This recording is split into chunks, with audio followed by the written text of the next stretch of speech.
Halo,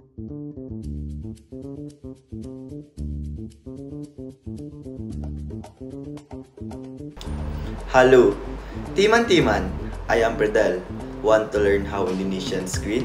From Selamat Pagi to Salam.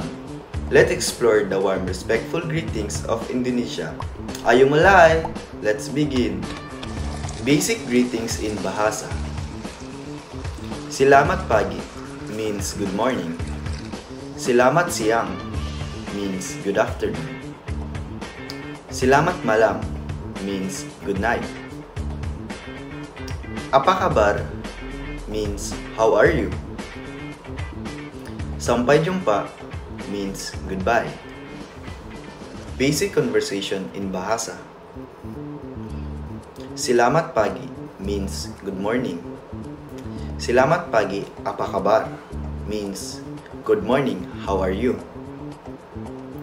Baik, terima kasih, kamu means good, thank you, and you. Baik hoga means I'm good too.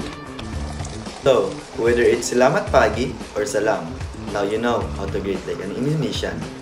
Terima kasih for watching. Sampai jumpa lagi.